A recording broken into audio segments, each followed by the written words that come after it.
allô, allô, allô, allô, vous êtes là? Bonjour, bonjour, bonjour la famille. C'est bien moi, Mémé Akilekero. Je suis là, Lelo, Nakoyambela Bino, Fiston Koluke, El Zapatero. Beaucoup tanan, beaucoup tanan. Beaucoup t'as beau partager, beaucoup t'as pensa beau partager, beaucoup t'as vraiment beau partager. Nakoyambela Bino, Fiston Koluke, El Zapatero. Nali beaucoup t'as beau partager. Beaucoup t'as numéro, il y a peine dans le chat. Petit temps, on peut ça un numéro. Il y a quel il y a RTL là. Oh, il y a voilà. Donc, on a un numéro au Bandobenga. Mais ils en a un au Bandobenga. Faut y avoir un fiston coloqué, to yokaye. To yokaye ni motivé pour faire l'émission.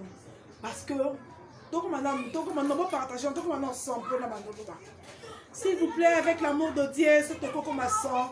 So beaucoup partager. Et ça en a bien. Ceux qui vont partager et ça en a bien. Entre Blaise et Téléma.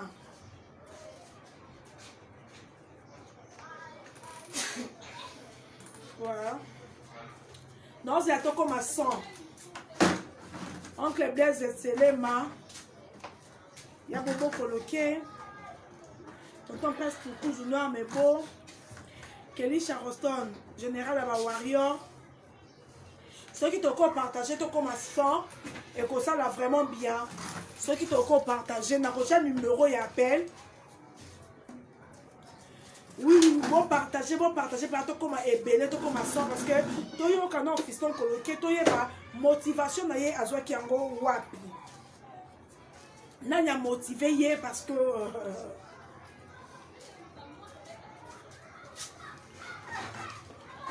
image ça bien té. Non, mon avis, non bien. Image ça bien té. Maman Jackie Power. Je t'aime, maman. Non, ça va, ils ont bien. Hein? Ils ont bien. Pour partager, toi comme à 100, on a bandoloba, toi avancer. S'il vous plaît, partagez, ben, baninga mususu, oh, ebike. Alors, c'est pour la côté à la live, oh, ba warrior. Bon partager, on peut y avoir fiston coloqué, El Zapatero. To yambaye pour te mettre à cela là yé. Si vous partagez ton commission et que ça la biso vraiment bien. C'est toi 76 boye. Moi bilingat, bandeko 77 bilinga. Donc ce cas comme la biso sans penza. Bosta ba j'aime et belé ba cœur wana ba j'aime tant mataka. Oh non, il m'a pas pété à beaucoup aimer ça, bien. Donc, tout ce qu'il y a 14 personnes pour la bande loba. Donc, il y a 11 personnes. Donc, il y a le fiston coloqué El Zapatero. Le grand frère de Fali Ipupa.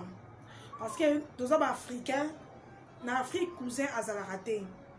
Parce que moi, on est tous, oh, mais comme les poupatés. Non, on est des Africains. On n'a pas parlé, on n'a pas Kouloutou Baza, on n'a pas Moko.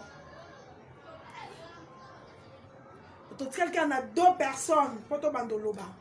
2 personnes pour te bandoloba. Et ça va vraiment bien. Bon, merci, d'avoir été commissaire. Et il y a qui est en Torobanda, et Romata. Bande Kolo, on a un fiston coloqué, à cause se présenter, Bokoyeba, Nani Azali, parce que depuis l'artiste musicien Fali Ipupa à Longwa quartier latin, ça fait 15 ans.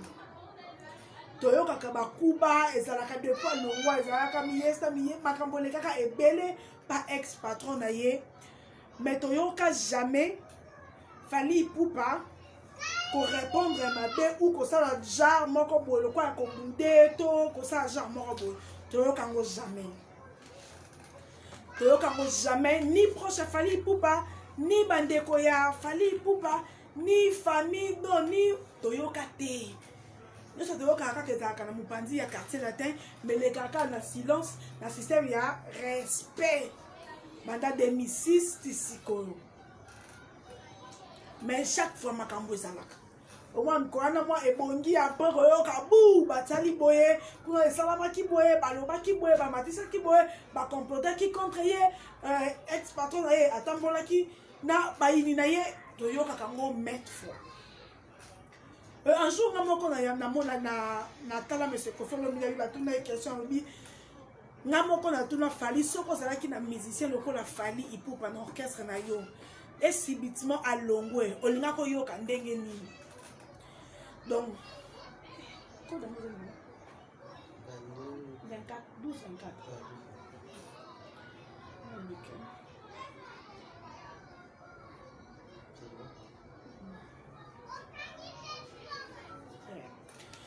Toyoka. Hey. Ajaki ba shishango. Mais tout le monde a éloigné ma dernièrement on a ça l'émission on a dit non.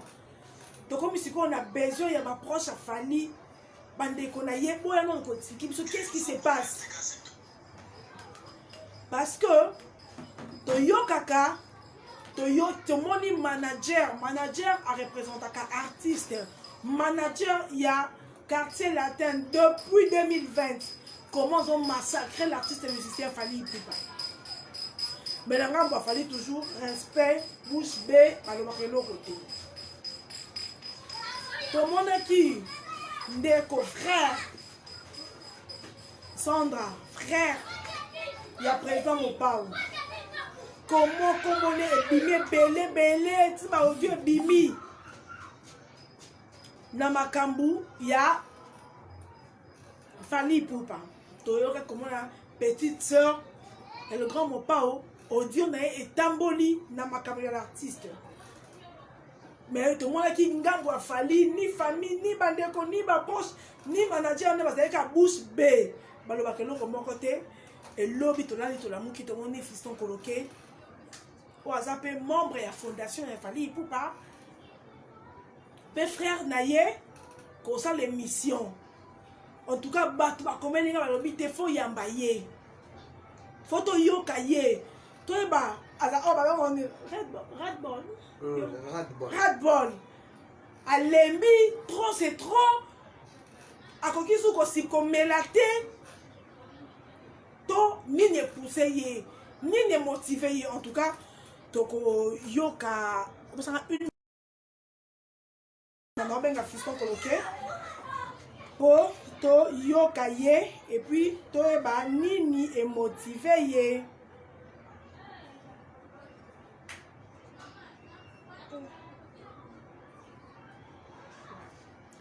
Tozo yoka fiston coloqué nazo benga ye. On dirait awa.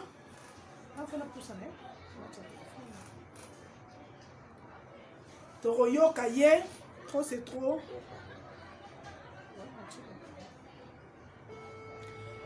Na benga fiston coloqué. Tomeka koyoka ye. Toye ba c'était quoi la motivation? Allô, bonjour fiston coloqué. Fiston coloqué Zapatero. En direct, il y a page il y a Néné à Kelekelo. Soki tokoki koyoka yo. Aucun peut se présenter qui est fiston coloqué vis-à-vis de Fali Ipupa.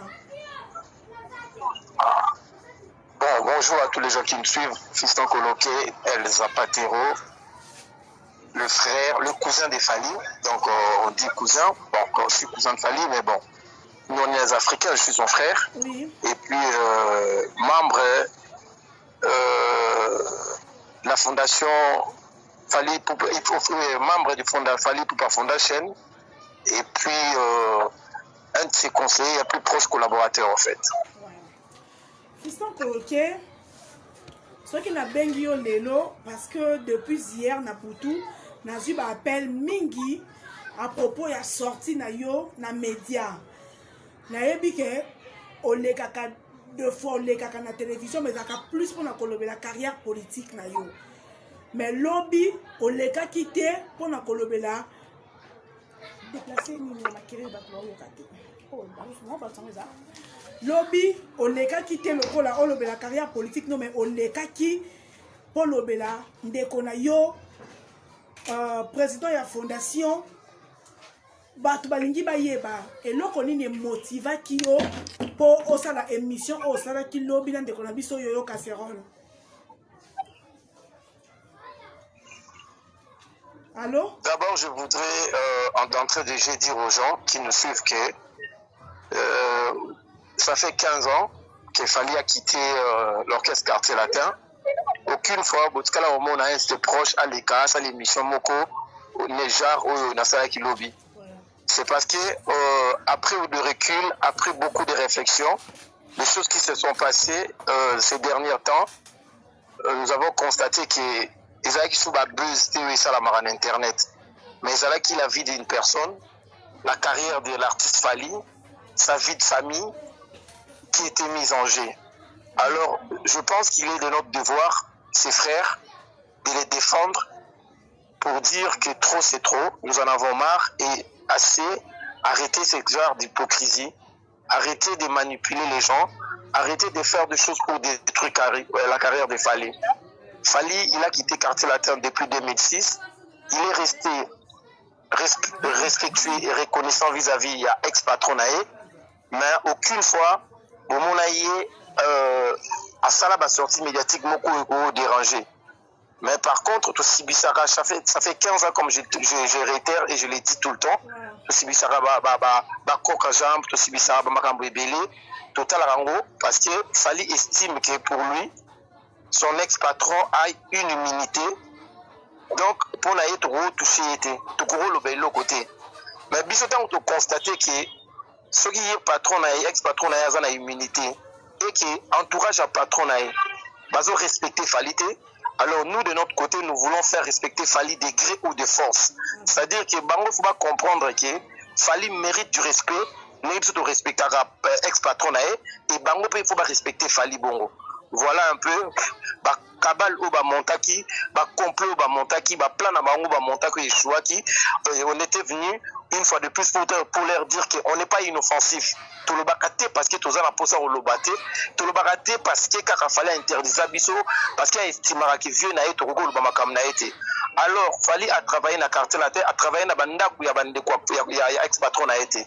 C'est pour cela on était venu leur dire qu'ils arrêtent leur comportement là. Et que désormais, nous n'allons pas nous laisser faire. La Fally, sa carrière le doit à Nzambe. L'ex-patron de Fally, qui est Kofi Olomide, a un canal par qui Nzambe a béni ça qui Fally, et Fally reste reconnaissant vis-à-vis de lui. Par contre, Bande Konaye, Fally a salé Nanda Konabangote, alors Fally mérite du respect, ou Biso de Zopé, ça peut Nanda Konabango. Voilà. Ok, fiston coloqué, mais. Pourquoi pendant ces 15 ans au Lobati? Parce que Bissonio se demande qui depuis l'année passée, l'année 2020, manager à Quartier Latin.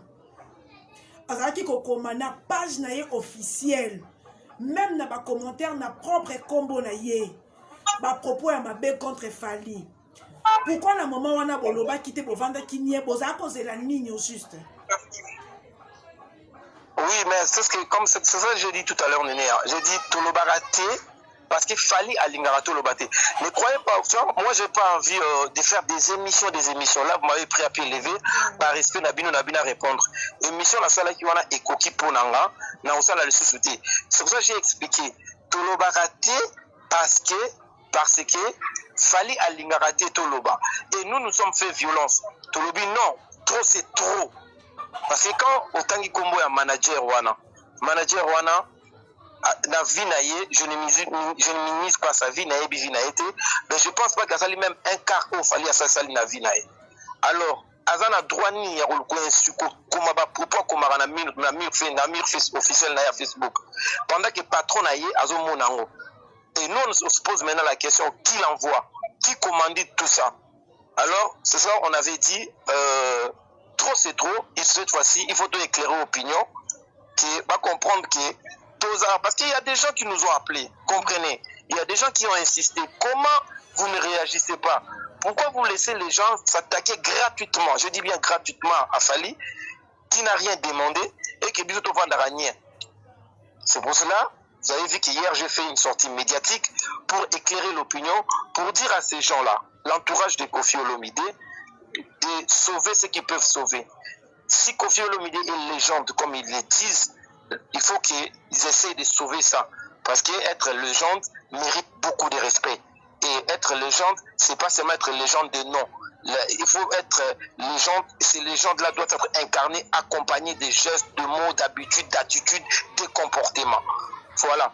Donc, comme j'ai dit, trop c'est trop, yango to lobby. Depuis to loba, prochainement, ceux qui bango baye ko loba, tous. Maintenant c'est fini, hein. Ceux qui ont mon entourage, n'importe quel artiste à s'attaquer à Fally, biso kakika pas kokoriza Fally. Biso famille na etolobi, on ne permettra plus ce genre de comportement, ce genre de complot, de cabale machiavélique contre l'artiste, contre notre frère. Trop c'est trop. Voilà. Fiston Koloké, to vanda ki abiso no sur Kinshasa, to mona ki audio moko ebima ki ya petite sœur, ya l'artiste musicien Koffi Olomide. O azo tenir ba propos moko ayebisa ki concert na biso mususu, zeyana pesa yo plan. Omoni, tant boyoka ki bato bozaki censé ba soutenir Fally na moment ata problème moko il faut bangonde ba ta censé ko soutenir parce que Fally alikuwa mwana na bango produit na bango ki aolinga pesa mutu plan pour ezala contre Fally Ipupa. Tant boyoka ki ngo boyamba ki ba audio wana na sorti ya ndeko ya Koffi Olomide Sandra boyamba ki ngo ndenge nini. Non, mais vous savez, la question là, elle mérite même pas d'être posée. En fait, la relation entre Fally et son ex-patron, Fally est toujours resté un homme honnête. Fally, c'est quelqu'un qui est vrai, cohérent de ce qu'il fait. Il est resté honnête vis-à-vis de lui et vis-à-vis de son ex-patron. Mais maintenant, quand des conversations comme ça sortent, cela prouve à suffisance ce que l'autre camp pense de Fally. C'est-à-dire que c'était un complot où Bango va monter, parce que quand tu sais cette conversation, vous savez moi, dans cette conversation, ce qui m'intrigue, ce qui m'a plus gêné, c'est quand la sœur de l'ex-patron de Fally dit Zela n'a pas ça au plan, c'est-à-dire qu'il y avait un plan. Il y avait un plan préparé, il y avait un complot, mais votre consoeur n'a pas pu se saisir pour écouter ces plans-là, parce qu'il aurait pu rester silencieuse pour 1 minute ou 2 minutes, on aurait su tout ce qu'il préparait. Pourquoi ils sont allés chercher? D'abord, il faut poser la question, pourquoi ils sont allés chercher votre consoeur? Pourquoi elle? Pourquoi seulement elle? Donc, nous, en fait, on a constaté et on s'est dit, voilà, ce qu'on pensait, c'est ça et bimina poissa. C'est-à-dire que Bango Makambasala va préparer un Punzamba Bimisiango. Donc pour dire que nous on savait que l'autre côté et que la relation de Fally avec son ex-patron n'était pas, l'autre côté n'était pas sincère. C'était une relation, je t'aime moi non plus. Donc Fally aimait son ex-patron, son ex-patron ne l'aimait pas. C'était de l'hypocrisie pure et simple. Et Dieu aidant, Babundi Sara orphelinté. Si vous avez orphelin, il pour la d'avance parce que vous avez Nzambe. C'est pour cela que vous avez mais Fiston Koloké, Tolanda qui peut ex-patron, il a fallu pour pas. Azobima innocent. Nyos azoye bate makamboni ni o bandeko na e bazo sala. Azoye bapete makamboni manager na zokoma. Nyos surtout ya yebite oroloba nini na te nyos surtout wana pona ye ayebite ayeba audio. Mais cette question m'a été posée. J'ai dit il est chef de tout et responsable de rien. Parce qu'à un moment donné, soyons sérieux. Soyons sérieux, quand on est chef, on contrôle quand même les gens. Il n'y a jamais eu une mauvaise troupe, il n'y a que des mauvais chefs. Il n'y a que des mauvais chefs. S'il n'avait pas sauvé son petit frère, il n'avait pas sauvé sa petite soeur, il n'a pas non plus lu, ou quelqu'un de son entourage n'a pas lu ce que son manager assistant a écrit. Donc lui, il est victime en tout. Donc il est chef de tout le monde, mais il est responsable de rien. Vous voyez? Donc comprenez ma phrase, madame. Ok, je vous comprends. Fiston Koloké. Batuba sepela qui n'a sorti na yo lobby. Vraiment, même ata awa siko yo. Batuba sepela qui n'a façon ni olobaki. Parce que, comme il a fallu abandonner des yemoko. Parce que tout ce monde a koto kuna. ce qui est là, on va misika to bakia wana ba to chuba ba mbeli mais quand on a ezaka ka kipaka kokolo. Vraiment ba to ba senga ki ngana sabino bo désactiver mukie. Merci parce que lobby ba to ba sepela ki na réaction na bino et puis si ba warion motema ya kokita moi mukie. Et en tout cas motema ba warion ekita ki moi mukie parce que ba koma ki le rôle la bana moko abandonné. Bazo bunisa papa bino bande ko papa bazali mais bazo loba elo côté. Donc, ce qu'on a un mot, oh, koki koloba, na bande ko na biso, pour le makambo nyonso aussi comme ça, mais surtout na artiste musicien. Oh, parce qu'il faut pousser parce que on a koloba, il kamba ko wanga ne ezate. Ya Sandra abenga quand même ti Pamela Shekola. Pour la koyebisa yo, on a yebisu yango lelo. APC numéro Amida. Pourquoi on les a les bandeli? To yebite. Est-ce que parce qu'il y a un problème moko na se oh peut-être l'artiste musicien fallait pour parler à la Tsabiso baza bien Nicolo mais na se bayo kanakate pour Tolanda qui confie Olomida bi a souhaité un bon anniversaire depuis décembre fallait pour pas à répondre a été et bimi ça fallait pour le quoi moi na moko impoli yo kolobani na likamboana d'abord na olobana ba warrior nyoso ba Olanda yo bazala concentrer na artiste fallait pour pas ba streamer ba ronae ba landa ende ba landa kae ba porter soutien parce que le warrior eza ba fanatique te mais eza famille pour na biso tous na bolingo mingi na bango et to considérer bango mingi par contre pour na attitude ya bandeko ya ex patron ya Fally moi je dis nous c'est bimi en fait il y a plus rien à expliquer nzambe abimi sur ça na koko abimi si on a poissa donc bango moko baza devant l'histoire. L'histoire est au retenir nini. En fait, nous on a fait un constat. Marambo est bandit depuis longtemps. Ça fait 15 ans que le roi quartier là, le roi quartier là, t'es passé sur le béton à quartier là, ça fait 15 ans que Sibissa Biloko Belé, tout le baraté, c'est vrai, il n'était pas abandonné. Fally n'est pas inoffensif. Hein. Le long à Congo, on fallait l'équipe tout le mission congolais n'a succès. Je dis bien n'a succès. N'a makambunyoso. Donc Fally peut dire yelo à l'écanatélé, à nous clasher tout le mission congolais, mouton ça les locaux aux alatés. Tout, je dis bien, je pèse même tout. Aujourd'hui, qu'on ne veuille ou pas, il est le numéro 1 au Congo et il est parmi les plus grands artistes africains aujourd'hui. S'il n'est pas le premier, il ne peut pas être au-delà du 5e. Mais c'est quelqu'un qui a le sens de l'éducation, qui a le sens du respect.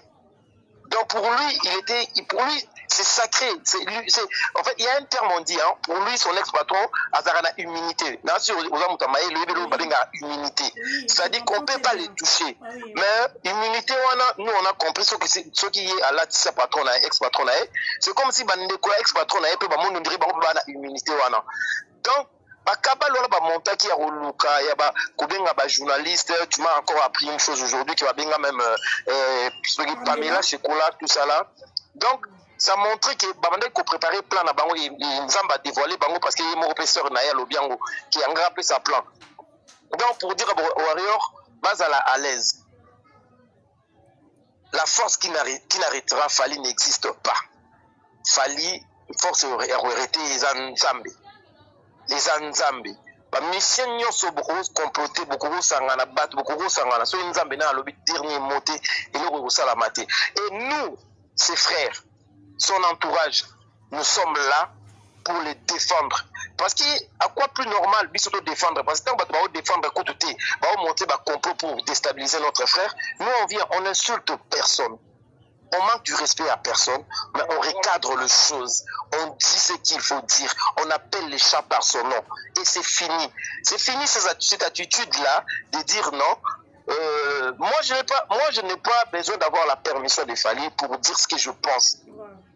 Je n'ai pas même quand je fais la sortie médiatique d'hier, je ne lui ai pas demandé sa permission. Mais il est de mon devoir de son frère de les défendre parce que trop, c'est trop. J'ai reçu beaucoup de fils, madame. Et il n'y a pas que vous, hein.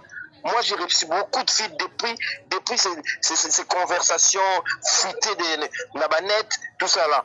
Mais j'avais dit, j'ai réfléchi, on a parlé entre nous, mais on a dit, en fin de compte, il faut dire quelque chose.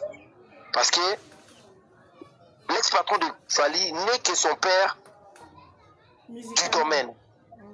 Le père du domaine, c'est le père artistique, donc domaine musical.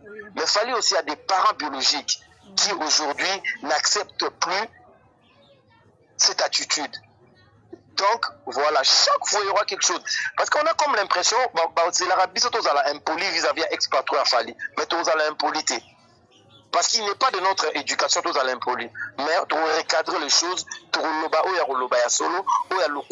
dénoncer. Mais restons concentrés sur l'artiste Fali Poupa. Fiston Koloké, on répond à la question OT. Tout le monde a qui l'ex-patron de Fali Poupa, à l'écart qui a lobby, il ne comprend pas l'attitude de Fali Poupa. Depuis ok, non, j'ai compris, non, je vais te répondre. Le problème, c'est quoi? Il ne faut pas, dans la vie, qu'on se victimisera tout le temps. Il faut arrêter. Il faut arrêter cette attitude de se victimiser à vie. Oui, bah répondre à un message, mais est-ce qu'il y a vraiment, vous croyez que vraiment Fali c'est quelqu'un qui est vraiment vous croyez que Fali vraiment, pourquoi tous ces messages ont attendu là il soit répondant, car le 14 décembre le jour d'anniversaire de Fali, il fallait répondre, c'est qu'il y avait quelque chose, et lui-même il s'est reproché de ça, mais il ne veut pas le dire. Mais je vous apprendrai une chose, le 10 décembre, une femme va envoyer un message, une femme très mal éduquée. Je respecte beaucoup les femmes, je vous respecte énormément, mais pas cette femme mal éduquée, non instruite, va faire un message insultant Fali, traitant Fali de tout. Mais cette femme demande que ce message soit diffusé largement. Mais qui prend le soin de diffuser ce message? Ce monsieur, c'est l'ex-patron de Kofi Olomide, l'ex-patron de Fali qui est Kofi Olomide, qui envoie ça aux journalistes. Et ces messages vers les 10 arrivent à l'entourage de Fali. Vous croyez que Fali ne peut pas être au courant de ça? Et les 14, tu lui envoies un message, joyeux anniversaire. Ça c'est quoi? Vous vous moquez de qui? Donc il n'a pas répondu, il n'a pas répondu. Il faudrait que il y a quartier latin, va comprendre, il n'y a pas un quartier latin, il y a ex-patron Fali, va comprendre que Fali Azali sous travailleur na bangote, il était là. Mais tout le monde, tu sais ce qui se passe avec Fali, tout ça va Kinois, total orchestre, monsieur Balongwa. Vous croyez que Malambo et les gars, professeur, les gars, pas monsieur Moko Longwa, il a Wingé, et les Kabongo. Ça commence depuis longtemps, mais, biso, éducation, Fali reconnaissant, mais je pense que 15 ans et reconnaissance, ça suffit. Donc, cette fois-ci, si on a quelque chose à dire, on dira, et on le dira aisément. Mais nous ne sommes pas là pour nous victimiser. On va répondre que tu es poigné. Mais le peuple est vérité, Maramosala qui avant là pour répondre au thé. Vous croyez qu'ils ont le monopole de dire ce qu'ils veulent dire, de faire des Fali ce qu'ils veulent, et nous on peut pas répondre, on peut rien dire. Non, on a dit niet, c'est fini, trop c'est trop. Et là je l'ai dit madame, parce que vous m'avez pris à pied levé, ça c'est un message fort. Et ce message, je réitère ce que j'ai dit hier au cours de l'émission. Nous mettons en garde l'entourage de Kofi Olomide. On leur demande de sauver ce qui nous reste, de sauver les légendes qui est Kofi Olomide. Si un de ses membres ose encore à tenir des propos désagréables, des propos salissant l'image de Fali, disant des choses qu'on ne peut pas supporter, nous, peut-être pas moi, mais un autre viendra et répondra dignement. Et nous allons répondre. Parce qu'on a comme l'impression qu'ils savent ce qu'ils font, parce qu'ils vont dire qu'il fallait Olobaté. Donc ils veulent pousser à Fali à devenir impoli. Fali ne répondra pas, mais même s'il ne nous donne pas la permission, on répondra parce que nous aussi on a le droit de défendre notre frère, notre leader, notre président. Voilà. Mais M. Fiston Koloké, peut-être beaucoup comprendre choc. Il y a ex-patron, il y a Fali pour partir parce qu'on a dit 2 ou 3 fois. Il y a beaucoup à lobby à tout na Fali balobi kenga na lobakano na sala kobo soki yo ozaki na artiste et musicien lokola Fali Poupa na orchestre na yo et que alongwe yo réaction na yo elinga kezala nini atuna ngo Fali Poupa peut-être ti lelo blessure wana na kaukate yango wana azakata azabaza bien mais choc wana mona ke depuis Fali alongwa orchestre na ye ekweya. Mais c'est pas... Attends, il a des... Donc c'est ça qui donne le droit, il y a Bande Konae, pas comploter contre Fali. Ça la plan contre Fali. Non, on pense que M. Kofi Olomide c'est un grand artiste. Mais il a dit ça plusieurs fois à la télé, tu es d'accord avec moi? Je suis bien d'accord avec vous, mais attends, moi si, bon, je suis au balaï, moi si. Azaki Toko Mingi, Boboyani. Donc, Vino s'arrêter, on a besoin de moi si vous soutenez. Non, à un moment donné, il faut passer à autre chose. il faut passer à autre chose, il faut passer à autre chose. Je pense que même si, donc il y a une hypothèse, moi, na Longwe, au soi-disant, moi, na la fierté, na yo, au traité, mais il faut la faire. Donc, dès que tu mara, au Kobotami, batindi au classe, donc il papa la maison batindi au classe, au Sisi, au Sali Master, au Zuba diplôme, donc il faut voir la nanda kwa famille, au Kozu Musala, donc il faut qu'on la kawana. Donc, ce que le roi de Musala, comme il a mbongo, papa la maison à Siliki, donc on s'est pélaté parce que moi on a évolué. Non, ça c'est un faux argument. Il faut accepter la réalité. Aujourd'hui, Fali ne nous appartient pas, madame. Fali n'appartient pas aux Congolais. Fali n'appartient pas à sa famille. Fali est un panafricain. Appartient à toute l'Afrique, alors il faut les respecter. Je dis encore une chose, si les gens qui ne veulent pas respecter Fali, on les fera respecter, ils respecteront Fali des forces. Parce que je pense que Fali mérite du respect. Oui, on le fera, des gré ou des forces. Maintenant c'est fini. Fali c'est le seul artiste congolais. À l'ongon orchestre 15 ans finga leader ta finga même pas encore Fali a fait des choix dans la vie Fali a eu des conflits avec l'artiste congolais sous Lelo parce qu'il a fait le choix de garder des bonnes relations avec son vieux malgré le comportement de son vieux. Non mais Batu Balobi yango Fiston Koloke non na clair Balobi Fali pour pas qui pire Jibem Piana soutenir mais Fali pour pas la qui ça qui na Jibem qui est Aponi ex patron na ye que Jibem Piana à mon que le logis même Piana qui n'a raison il y a qu'au ex patron na ye na vie na mobimba. Donc ça qui la question ne se pose pas la question ne se pose pas à ces termes-là. Dans la vie il y a des choix. Fali c'est quelqu'un qui est resté cohérent, honnête dans sa vie. Vous voyez, ce que Kofi Olomide a fait pendant 8 ans avec Fali, excusez-moi, j'ai beaucoup de respect pour JB Piana. JB n'a jamais fait ça. Fali n'a jamais été musicien de BCBG. Mais JB, c'est son vieux. JB Zabato va passer pour ça la musique. Donc, à un moment donné, il n'y a pas de conflit avec JB. Peut-être JB n'a pas accepté, parce que JB n'a pas accepté qu'il fallait, à la relation Mibale, derrière Ndingwana. Mais il y a un ex-patron. Mais Fali était prêt à avoir de très bonnes relations avec JB, tout en gardant ses bonnes relations avec Kofi Olomide. Ça ne dérangeait à rien Fali. Fali c'est le seul musicien à finga leader. Moroté. Lelo Fali l'équipe a tenu sur le succès na Congo. Si il parle bien finga bango. Mais l'équipe bango non, mais pour éviter l'équipe bango, tant qu'il y a un musicien congolais mort l'équipe Fali Lelo. Lelo. Parce que vous le Congolais vous pouvez passer. Tant qu'il y a un Lelo, et pour éviter l'équipe na nini. Natanga. Tangat. Artiste ya biso ya Bovan Ferré. Nde balobaka mungongo yo oloba nini na likambo wana. Omoni ke oyo bokomo dépasser bosa ba blague. Donc na yo pende ozana bobi ke bosa ba jeu. Lelo. Fali faut pas. Omoni Fali to beta moto benga yebo parce que kanga na toza ba congolais. So ivoirien yo ki makambo oyo gabonais, sénégalais, malien baoka mwa biso français baoka mwa biso botika ba artiste na biso basa la musique na bango bien ba doit évoluer bien. Donc vous savez hein, Fali n'est pas éternel, il restera pas éternellement, il passera. Il y aura peut-être quelqu'un d'autre qui fera plus que Fali. Mais souffrez qu'actuellement azalawana. Souffrez qu'actuellement nzamba wana. Fiston Koloke baninga ba ko souffrir pendant combien de temps parce que na mboka na biso succès za kaka pour la 10 ans. Na ba artiste za généralement au sein de l'album à Liboso, il y a mis balai, il y a mis ça que bandit de Akokinde. Mais ça fait 15 ans, Fali, ça fait 15 ans. Ça fait 15 ans. Tu vas supporter jusqu'à quand? Azana Nouana. Oui, mais fanatique a Fali, les lois a découvert Fali à 12 ans. Si elle m'a Fali, il faut comme à la âge né. Donc, parce que Fali avait une vision. Fali avait compris beaucoup de choses. On moni pe lelo, ba o pe comprendre bango, ba commencer la pe demi tokos na bango parce que balingi ba za la paix. Et ça la bien. On moni na vie hein, ba lo ba yeko la kolata moninga po ba pe kolata.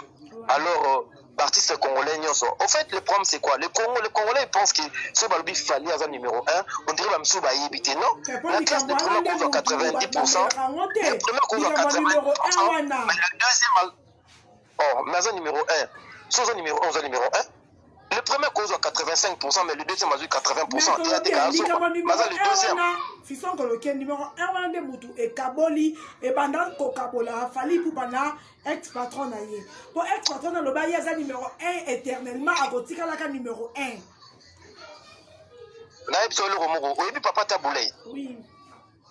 Tanga banda ko renya sala makambo minene mais papa wimba bayaki ba osala succès mais Taboulay pas azaki wana mais zaki époque papa wimba zo renya. Omoni emenea aya sala succès papa wimba bazaki wana mais bazo betaka musique. Omoni ba redi amisi ba sala ba biloko minene bazalaki wana papa wimba bazo betaka musique. Na époque ezalaka na mutu nango. Wenge yaki wana osala succès ça iko ezalaki wana zo betaka musique. Il y a de la place pour tout le monde mais na chaque époque ils ont un mouton à chapeautaka. Actuellement, ils ont fallu. Ils souffrir na haut.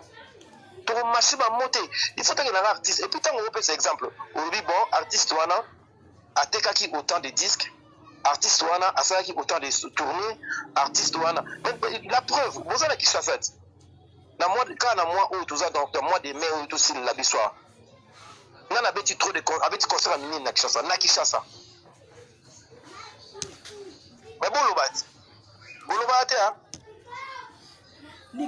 Nani Fiston Coloqué likambo ya numéro T tondibi kende kola biso fali pupa abeti ba concert ya minene elandani penza mais ezozala kaka plein j'espère que wana bilili bilo moko pomona ki bilili mais likambo na ya siko kende na ba babenga ngoni on eloko ni kende na ba plateforme ba téléchargement kande ko Fiston Coloqué a eu musique mais kende ota nani aoteka ba musique eza musique nde mongongo. Non, je ne parle pas de vue. Écoute, moi je ne parle pas de vue. Je parle téléchargement côté ka musique au somba. Place ba somba la Spotify na banine. Et puis attends, et puis ma moyimba. On parler kala. Et puis na Congo, na lobi yango le deuxième fois. Misali ki fali na koyemba azate. Na lobi yango lisusu na Congo Michel qui fali na koyemba azate mais na lobi tiki bayemba kamabe wa selon Fiston Coloqué vous comprenez mais nga na zo selon nga ite maman balobaka on connaît l'arbre à ses fruits bayeba mbuma o eteli na banini nango tango zo mbuma wana eza bien botala yango eteli bota c'est-à-dire c'est les œuvres qui parlent madame si vous ne croyez pas en Fali croyez au moins à ses œuvres comme disait le président Kabila. Si vous ne croyez pas à moi, croyez à mes œuvres. C'est vous dites, sinon vous ne croyez pas à Fali, croyez au moins à ses œuvres. Croyez en moi, c'est tout ce qu'il a fait. Croyez en moi. Babi mingi ne featuring. Mais featuring tu sais Fali tout ce qu'il disait il est trop savant pour le musicien congolais. Trop savant. Makamne so lobara baboyera lelo ba osalango bangonyoso. Bango tout ba osalango. Et puis on salaka makambo ya sali do ba passer na ye, ils ont ba projet, ils ont ba feature ya bato. Maman, franchement moi je n'ai même pas allé là-bas, tu m'as appelé, je vous ai répondu et le Warrior restez concentré. Restez concentré. Je pense qu'on a donné le mot d'ordre. Concentrons-nous sur notre artiste et puis soyons vigilants, défendons l'artiste Fali Ipupa dignement, poliment, mais avec des mots fermes. Voilà. Numéro après Fiston Coloqué à Rokendete, na numéro wana. Bateau moi 2 ou 3 4 questions à proposer après na kozon qui c'est sous. Fiston Coloqué na garder un anou. Na tia numéro. Bateau ba benga et puis na kozon qui soit pour pesa ta mbote na yo. On appelle la profil après sa mbote na Bobo Coloqué, Alain Zambedi et le père. Na pression mbote siko zali, Mimi Chike va mic check maman présidente. Na pression mbote na tia numéro. Bobenga et puis na kozongi sa Fiston Coloqué, merci. Na ocha numéro. Nazo cha numéro.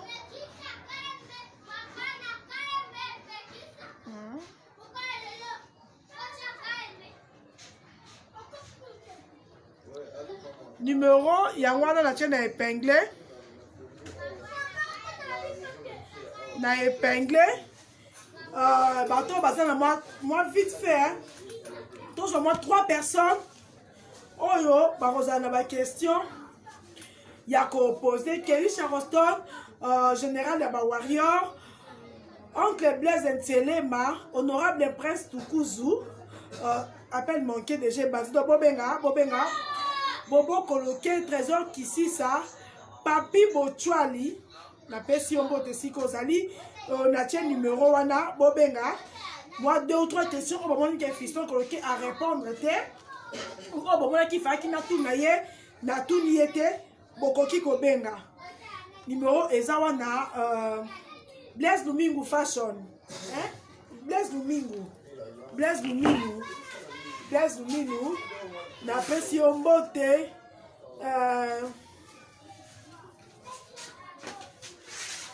kombo ekimi donation numéro 1 na ozela bobenga est-ce que nakomi numéro 1 ou bien Seigneur Jésus Peggy Titan là t'as nakomi numéro bien oh numéro 1 nakomi eza yango te bolimbisanga te oyo eza orange bolimbisanga naobandela numéro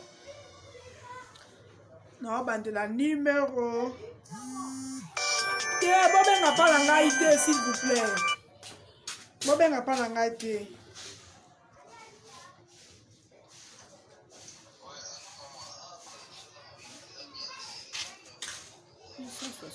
nazwi déjà nazwi pa na emo na WhatsApp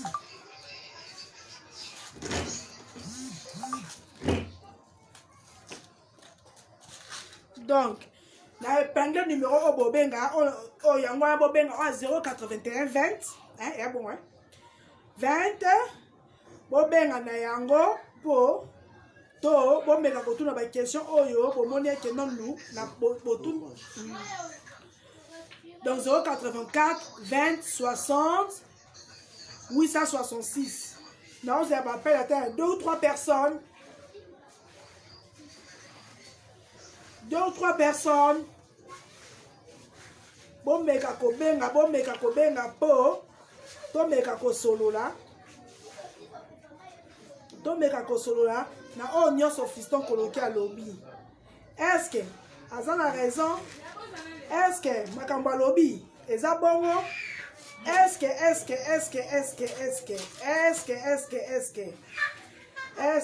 que Peggy Titan lokola bato babenga to okokota tomeka mwa kodébattre na biso na makambo oyo Fiston Koloke ameki koloba omona na nzambe fo tia boye na soki nini na ndenge na nga moko toana Peggy Seigneur toana Peggy Titan na ndenge olandi Fiston Koloke na makambo nyonso alobi yo okokoloba nini. D'abord ce que je dirais grand frère na biso Fiston Koloke est vraiment très sage hein. Balobango même dans ndakwa baba ils aura permis pefo parole de quota mais Fally Ipupa a fallu beaucoup de temps trop humble trop mûr à l'obaraté batbamona on dit depuis qu'a activé qu'a tipaka kokole ma mère Fally Ipupa ses frères à peine bateau ba soutenir donc il mérite beaucoup de respect la Fally vraiment na néné avec lequel on a césure vraiment mambo vieux Fiston Koloke le Fally Ipupa zo mérite respect ceux qui va couper ça Fally Ipupa respecter biso ko sala na makasi bino na yo oh mais na Warrior oh na Warrior en plus na mon abondant je suis né grandi à Bandal Fally Ipupa c'est notre artiste alors ça fierté il y a mboka na biso alors tu go le bango le dit que artiste est mon côté ouais allô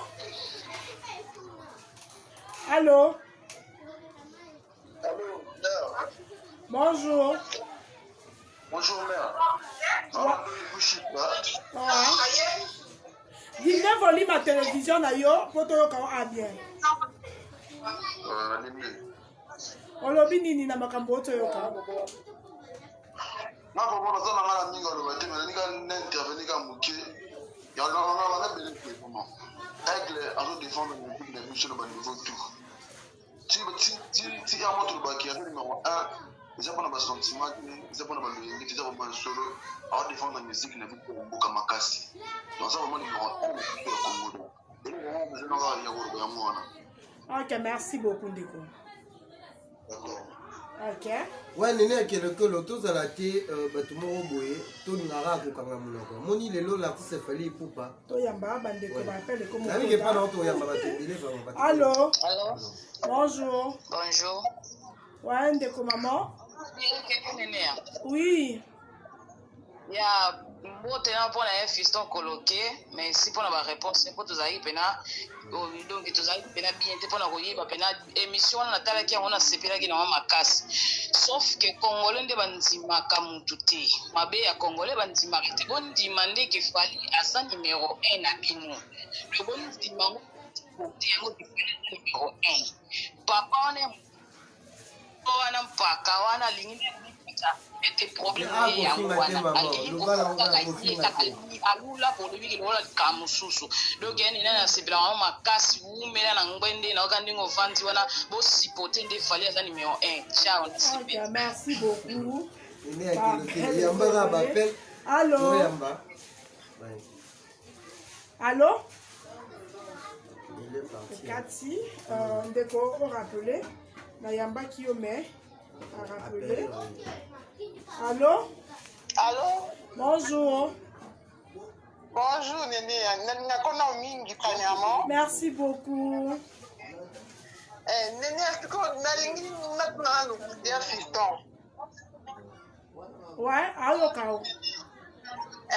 Nakuna ya fiston. Ndenge apale émission bongo etali mission bien makasi.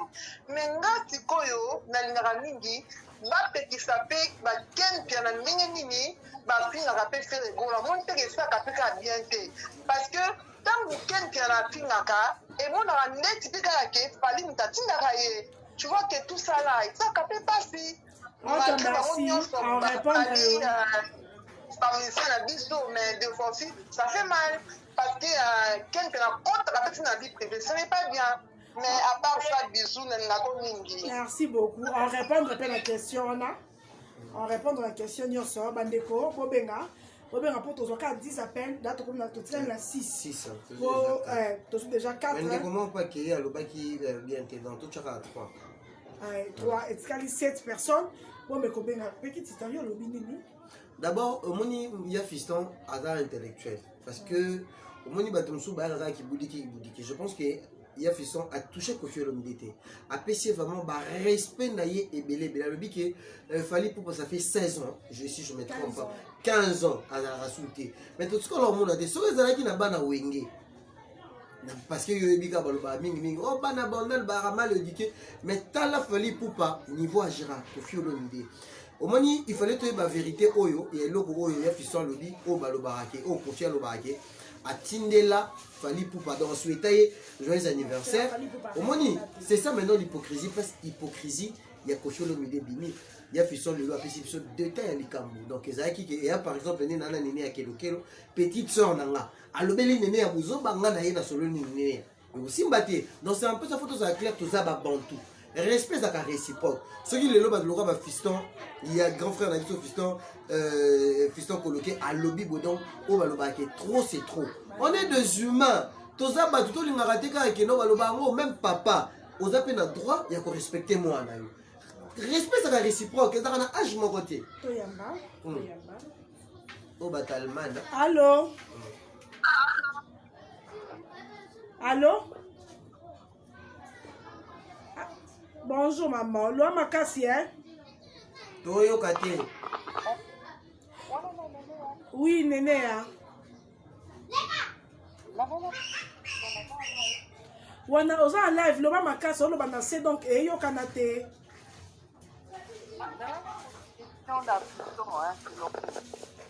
Relation à Falina, est-ce que tu vas concilier la carte ou bien Bandra question na ona yo ki bien te. Na lobi yo kinga? Loba. Nangala tuna fiston, est-ce que siko Karine Mokondi na aigle? Ba se réconcilier ou bien Karine a osane ka musala funda? Ok, à quoi répondre yo. À quoi répondre yo pe. La question na donc azawana ba question na bilonyo so. À quoi répondre totika na 6 appels. 6. En total petit temps Loba. Ouais, donc moni il y a fiston mon apprécié merci hein, parce que baloba même nanda kwa baba TV a permis en nous. Donc le lo ya fiston soga le biboye, trop c'est trop. Azaba ne quoi fallait mérite de respect. L'on amour en abisso et on a le bail car surtout le moni battre sur bacha ba comme on a pour mettre un drapeau en abisso parce que fallait pour pas le respecter. Moi j'étais en récit, j'étais dans un bambou qui est belé moi ça dira comment de fallait pour pas. Donc c'est un artiste Lelo, on a bien quel artiste prestoïka. Par rapport à Lelo yo lobi wana, au lobo otako loba ah il y a fils que à quoi côté que la artiste monsieur souté. Fallait pour pas artiste prestoïka. Donc fallait pour pas gros ça là 50 ans même 100 ans de succès. Mais je te dis Ah, Salango, c'est possible. Mais c'est possible. Un artiste après Stoïka, Mouton a remplacé Fali pour parler même soit après 100 ans. Allô? Allô? Allô? Oui, bonjour. Bonsoir, bonjour. Bonne. Bien. Nous sommes en direct, hein? Oui, nous sommes en direct. Tu es un bio, maman. Ok. Bon, on a le baboy, hein? D'abord, on a CP ma casse, ma grand frère Ndenga Leki, pour défendre Leki Naï. C'est vraiment bien, on a apprécié. Et aussi, beaucoup d'apprendre, et ça a vraiment été beau perdre parce que pendant 15 ans, ce qu'il fallait à maintenir au Kozala au Azali, c'est parce qu'il y a des qui peuvent insulter. Alors, ce qui est beaucoup d'insultes, ma casse, au monde qui ont quitté. Ok, merci. Bien réfléchi, madame. Oh, ben écoute, n'a pas normal. Allô? Allô? Bonjour. Nénéa. Oui, bonjour, c'est Nénéa. Nous sommes en direct? Oui, nous sommes Nous sommes en direct, que pas Néné à Kilo. Ok. Moi, je suis chinoise. Ouais. Il y a Fiston Coloqué. Moussala Oyo Karina Sali. Bah, Moni Ango quand même. À perdre même les Chinois na ye mususu. Kaka po a boy na ye kokuta na complot wana. Ce qui complot wana pe bimaki, eza pe grâce à Karine. Siko po na nini bato mususu baza ko finga ye que à cause de la pembeni ya Fali, jamais à cause de la pembeni ya Fali. Hein? Po na nini ba warrior na ba chaîne mususu bazo linga te ke Karine aza la pembeni ya Fali Poupa na oyo tout ye asali. Na oyo tout mokili moni na oyo tout oyo Karine asali asaki même ba fan na ye. Est-ce que ya Fiston Coloqué amoni yango est-ce que ba wario bazomona ngo ou pas? Wana ka question nanga. Merci maman. Ok. Donc aujourd'hui Fiston ako répondre parce que tu as 5 appels. 4. Oui, oui. Surtout maman Karine, il faut tout nango bien il y a Fiston parce que donc c'est un peu ça. Non, on le ban quand tu bondan. Non, mais non, mais tant que patriote congolais, hein, et tant que chroniqueur culturel. On a eu le fallait moi qui s'en va qui t'en da. Oui, oui. Tant que tu vas vite à qui ba on va passer qui liba. A comité nanda ko esika bota mesika ko. Artiste mtsoe ba commune na bangote. Tango azozo rande ba melelo bandel ezaki inondé au tia lokolo wapi. Fallait à côté de ma pango akala. Maman na ma kata mapango. Mais c'est normal à yemba ngo lo bango même il vient de Bandalungwa. Il va lo bango ça fief là. Parce que mutu fuba yeba place bakunda mutolu na. So mutolu na bakunda ba msusu na kitoki mosi. Yo msu yo so malipang na ngirengire. Eh ça va yeka ba na mona so mi susu. Allô? Appel normal par contre. Yamano muta normal pour que. Allô? Oui, allô, bonsoir Nénéa. Bonsoir. Ouais, salutations aussi à la personne qui est à côté de toi et de vite dédicace à Fiston Coloqué. Et du coup, moi, je voulais intervenir pour dire ceci. Vraiment, je suivis l'émission qui a Fiston fait. Vraiment, je suis très, très contente. Et vraiment, merci beaucoup à Fiston. Il était vraiment sage, très sage. Tu vois, des fois, il faut taper la table pour dire trop, c'est trop. Ne croyez pas que si Fali ne parle pas, que Bazam Noko Lobate, que Bazam Bato, Bazam Koteni, Baïbi Lobate, non. C'est pas restreindre Balobate. Vous comprenez? Mais ce qui moi, je peux continuer comme il ça. Vous comprenez? Trop c'est trop. Quand vous faites allusion à Ken Pianaïla, si Ken Pianaïla a déjà bien expliqué ça, que Alobela Mahamba faire et parce que faire Bazar Makapina Bango Mibaïnenge, à baisser les relations, mais pas contre Brazzaville, Nanega Zoembonaï. Donc il ne faut pas associer parce que Ken Piana ne travaille pas la F8. Mais pourquoi vous faites toujours allusion que non, Ken Piana n'a pas signé? Mais arrêtez avec ça, s'il vous plaît. Arrêtez, il faut arrêter. Bah, on peut pas filmer Vous avez peur de Karine, pourquoi pas? Si vous avez parlé de France, vous avez peur. Pour la Karine, maintenant, comme il peut n'a fallu, parce que Karine avait tué qui? Il avait tué qui? Karine même a bien expliqué qu'Abandé Kouloubama a fallu pour Adien de la poêle en assisté. Maintenant, il est plutôt c'est fini, c'est fini. Mais tout le monde se pleure. Maintenant, Karine a commis. Vous avez peur de quoi? Si Karine est à côté des familles, vous avez peur de quoi? Parce que vous sentez que ça m'a levé le matin. Arrêtez avec ça. Concentrez-vous la petite sur la vie. Pourquoi vous avez toujours fait allusion et Karine, mais non, mais arrêtez. Et vraiment, mais félicitations vraiment à Fiston Coloqué. Vraiment, ça se voit que Fali Entourage n'est vraiment qu'à aimer Moralobato. En tout cas, bye. Bye. Merci beaucoup. Merci beaucoup. Bandeko, vous avez un appel normal, vous êtes en communication. Bon, mais quand on appelle pour tout quelqu'un dans 3 personnes. Pour tout son service, fiston coloqué à répondre à Bisso. Et puis, tout quand on a Bisso, parce que là, il y a 30 minutes et tout et tout. Na bandeko, nous sommes besoin de Bisso. Tout ça, il y a un sang qui porte nyonso, on a bêta et vous avez un problème dans sur le terrain. Mais qui dit donc? Oui, madame. Na makambizo les cas toujours fali to le na fali to zoni na fali to le na fali to zoni na fali et la xarani to et le barani. Mais il est l'artiste de la décennie, mais c'est normal. Aza meilleur artiste, aza artiste moko boye. Talaka tango babora libanga na mango était là cause la manga hotel ya monto ya mbaki vadabi cause la manga ya hotel za musique donc fali poupa aza manga mo des heures. Si ça pour malobata wa. Ah, tout ça na biki yo awa. Tout ça on a besoin de connaître ma réaction là. Allô? Ya fiston c'est allô. Allô, oui, bonjour Nénéa. Bonjour. Bonjour maman. Bonjour Bekitita aussi. Bonjour, tu es bien maman. Bon, on a fait la Pinope, voilà, na yo, na Bekitita, voilà, mais. Et là, on a dit que nous avons passé, pourquoi nous avons continué à faire car il y a beaucoup de thèmes qui sont Nénéa, c'est que maman chérie. Yo, ça va, c'est pour ça que nous avons dit que sur Internet, tout met ça dans le monde de la mission. Mais au fur et à mesure, ça y est, le côté n'est plus moi, car il y a des cas où il y a des côté, parce que c'est banal, aux arabes, ma chérie, oh, ça va monter un mot pour un film en sous. Nous, à ça, les Chinois, ça me fait très mal, hein. Parce que moi, on a eu la guerre, on a bien en sous, mais je sais pas, la mission, maman, na encore peut ça va monter pour un débit que Karina Botaka. Pour na encore la mamie sur la télévision. Ceux qui n'avaient que Karina, ça a un problème de n'gé ça n'a pas si. Nga, Nénéa. Na confirmé bino ke ceux qui mutazaka mutama bota Karim bato bayebi yanga bomoni ke yemo ko soka kete. Ok, merci ma chérie. Bon, c'est peut-être la réaction il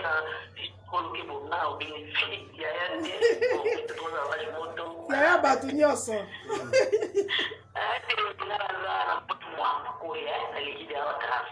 Ah, ok.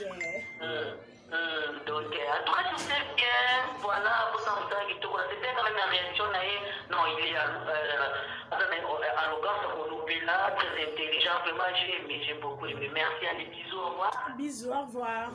Fiston Coloqué, le futur candidat na surtout arrogant, ça, vraiment na commune à Kinshasa. Tu vas soutenir Fiston. En décembre, mariage, je suis la madame Prédon Silofo. Donc, ils ont bon autour à Fiston Coloqué. Pour tu as moins deux personnes, on dit que tu as quelques bateaux, je pas ça mon réaction. Donc, Bobenga 2 personnes, Bobenga et puis tu as Fiston Coloqué pour ton mécaco clôturer émission Oyo. Donc, grâce à l'objet na batu Oyo, bolobaka nene aux alakana batu boy, ce on a le bali comme na conscience. Mon mokini. Donc, il y a la personne apparence, on a possibilité. Ngai ceux qui battent que Karine a beau takate, Karine a marié. Ton denga ba senta il faut qu'il peut pas senta Karine non.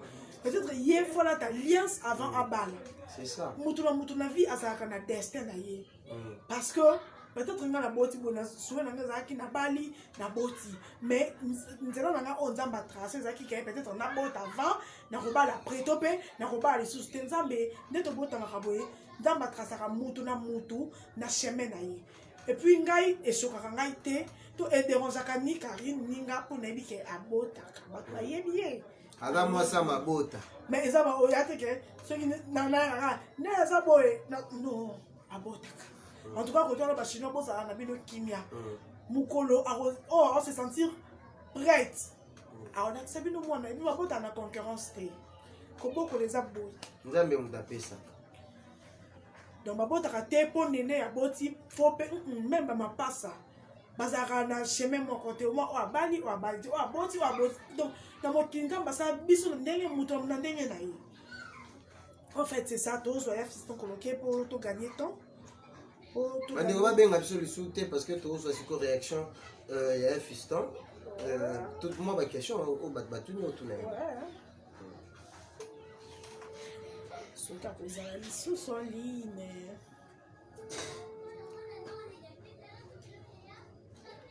Tu peux jouer un fiston coloqué.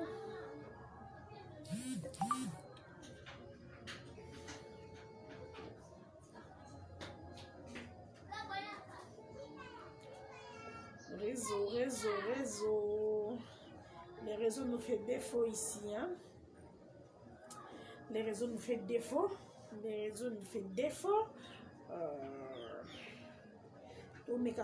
pour la dernière fois, les réseaux les quand même pas. Et ça même pas connexion.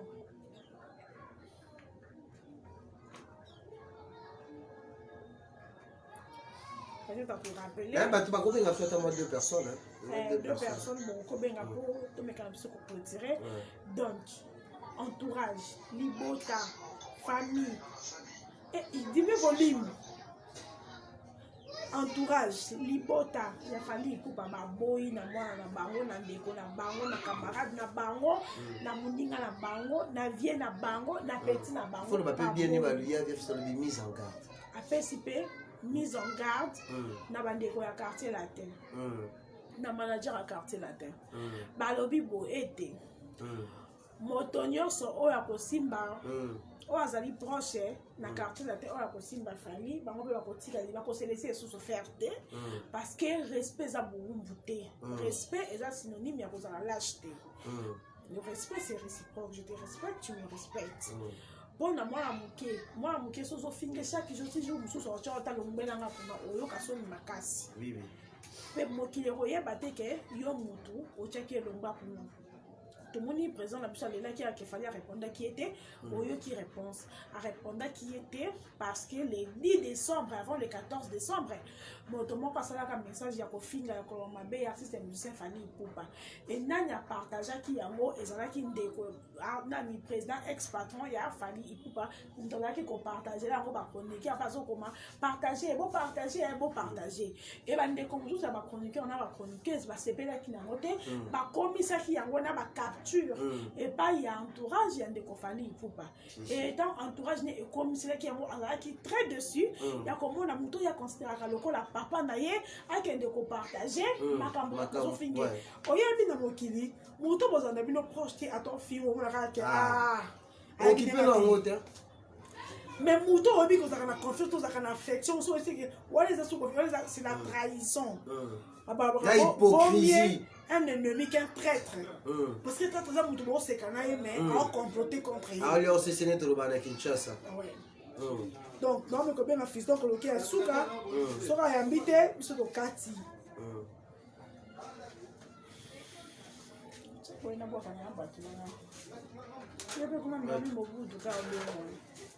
Allô? Allô? Oui, allô? Ouais, des fiston coloqué. Allô? Ouais, des fiston coloqué. J'espère que Oyo qui va nous tourner, répéter le yango. Répétez ma question, s'il te plaît. Batu balobi ete. Basepeli na ndenge obimi parce que ezalaki trop c'est trop. Pe basengi yo merci na sagesse na intelligence na yo.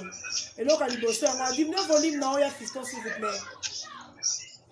Vas-y, dans la place mon vas-y, je t'écoute. Bapesi yo merci na sagesse na intelligence na yo. Eloko liboso yango wana yami bale balobi. Bamoni ndenge ndeko concert na biso Karine abundeli artiste et musicien Fally Poupa. Balingi bayeba. Est-ce que bolimbisi ye to asali musala ya punda?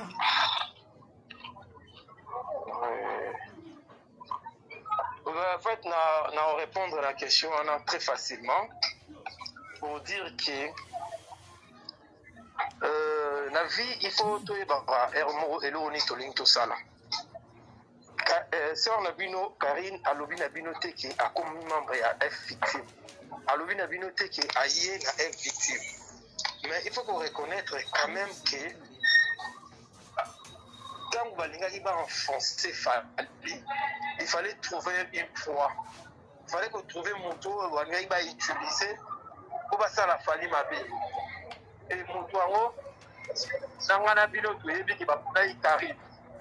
Mais à l'objet, à l'inique au côté na bakabwana ke alingi kokota na destination carrière ya muté omoni donc na yango biso toza reconnaissant na geste na ye na démarche na ye na il faut reconnaître zaya to bandolo benga yo mpo ezokrache toyoko lisusu te ezokrache connexion ya kinshasa boyebi peti ero connexion na biso eza mbutu to bandelo benga ndeko Fiston Koloke ndeko Fiston Koloke oko continue koloba po ezalaki kokrache oui. Donc yango na lobi. Donc nous, en tout cas moi personnellement, je suis très reconnaissant. La geste, moi je suis dans un bateau bazala qui très opposant dans le comportement à sœur Nabino Karim, sœur Nabiso Karim. Ouais, mais dans le lelo, on doit salir geste Oyoza Yamalam. Mais pourquoi pas Ngaïna, pourquoi pas Bisso, Tolobaki, merci. Pourquoi pas Bisso, Tondima, bon geste Yamotoana. Nous on dit oui, elle a posé un geste bénéfique parce qu'il faut se poser la question pourquoi Bakene Kolukai. Bakene Kolukai parce que Bayebi y a un ennemi ou à l'ingarafalité. Donc il faut utiliser Moutou à l'ingarafalité. Et Bible les autres dans la place Mogo, nous avons sauver à partir de l'ennemi now. Et Yango Tomoni Lelo. Donc moi, nous tous un problème la carité. Nous avons un problème la carité. Je remercie parce que exactement makambo ya lobby mais ça makambo to yoki to moni ngai na binoki oui vraiment ba benga ki ya solo parce que son lingo ye ba au départ tant on ndako loba bato ba ndako ndimate mais tango ba voice sango ebimi ba confession bimi to peut-être ebima et pas ya nani ebimi sango est-ce qu'il y a to ba côté nini mais on ne parle pas de mon tabimi sango to bimi mais on parle du contenu la quatre wana makamoni ezolobama et makamoni prouver que balinga ba memayena nzela oye. Alors, non, c'est bon. Parce que mon makambo est à buzz. Buzz, les gens faisaient des buzz ou les gens font du buzz. Mais il y a vie ou de mort, il y a mout. Alors, en tout cas, on a problème na Karim Mokondité. Ok, merci beaucoup. Question, M. Zaki Mimi. Question, M. Ezaki. Bon. Ma question est revenue car Batebele va s'épéler, les pour réagir. Fiston Koloke se occupe ça va monter na yo, na famille na yo, na baninga na yo, na bato oyebi pour to désannoncer la biso direct na biso. D'abord mote va warrior tout le monde entier. Mote na kem na makizembe. Ken à la petite frère ayebi, il y a imam na loba nae. Bitumba oyo toujours bunda. Nous pour la bonne cause. Nous avons ça, Makambo, et ça pour la bonne cause. Moi, je suis un homme vrai. Néné, tu es ma petite soeur, tu es volé ma face, au début que je suis un homme vrai. La série, moi, j'ai fait plusieurs années dans l'Obisarao. Oui, et puis qu'il y a l'Obisarao, pour un comportement, moi, on est pour se faire la note. Et moi, je suis quelqu'un, soit il y a une relation à Moutou, il y a une relation à bien, il y a une relation à bien, il y a une telle, il y a une telle. Soit il y a une reproche au Makambuna, et puis il y a une reproche à souvent, en tout cas, on a l'ingara. Soit il y a l'ingara, en tout cas, ça a l'ingara, et l'ingate. Donc, Ken Ayebi, à la tressage, il y a mon émission, mon néné, au fait qu'il y a un conseil, à la tressage, on est ensemble. La petite fille, on est né à Kiloke, le mbote. La petite fille, on est ensemble, on mbote. Après si Blaise Domingo na Lyon Mbote, après si Fabrice Moulele Mbote, Trésor Kississa à partir à Canada Mbote, honorable le prince Tokuzu, le général de Warrior Kelly Charleston, Soule Kauka par Zouzou, Koulmedia Idi Madiata, en tout cas on a pris ces bâtiments ont Ishikitenge, faire regarder la merveille, Maître Manix Mmani, les 50 Balondo. Opérationnel Coco Dilasso. En tout cas, Batunion, Bobo Koloke, attention à la marche, Chico Kill l'industrie. En tout cas, la petite Batunion sont beauté, Sadam Bokolo, Pichu Bongoso, la petite Batunion beauté. Et on a profité, on a dit ça. On a remercié Batunion parce que, en tout cas, très honnêtement, je vais dire humblement, très honnêtement, depuis hier, Nazuba Koutfil est belé à ma félicitation, et belé à ma encouragement, et belé, et je leur dis merci beaucoup, que la sagesse de Dieu continue à nous guider, et qu'on reste ensemble, et surtout, Ok. Ok, merci beaucoup, Fiston Coloqué. Merci pour l'attente au PCBISO. Merci, Néné Akilokilo, mais précise que l'émission pour celle là pour prévoir qu'il y a un dedans pour swing à bien levé. Mais quand même, il est bien. Ok, mais l'équipe bien caca. Kelisha Roston, en général, il y a pas Warrior. Ok, Blaise Nselema. Honorable Prince Tukuzu, noir mais beau, alors très beau. Il y a beaucoup coloqué. Trésor Kissisa. Trésor Kissisa. Papi Bochwale. Papi Bochwale. Blaise Lumingo Fashion. On appelle ces bidons son beauté. Et bah Warrior Nyonso, merci beaucoup. Merci. On a dans s'abonner à la page d'Angate, beau s'abonner, beau partager et que ça va vraiment bien. Et on a zawana pour n'abatonner son coton, son au porte pour faire un mélange à Kokota. Ce qui n'a toqué dans mon équipe Bakangi, n'a relobanaïté pour Mukamate Simba Simba. Bye bye, Peggy Titan. Merci beaucoup pour l'assistance. Merci beaucoup. Que Dieu vous bénisse. Bye bye.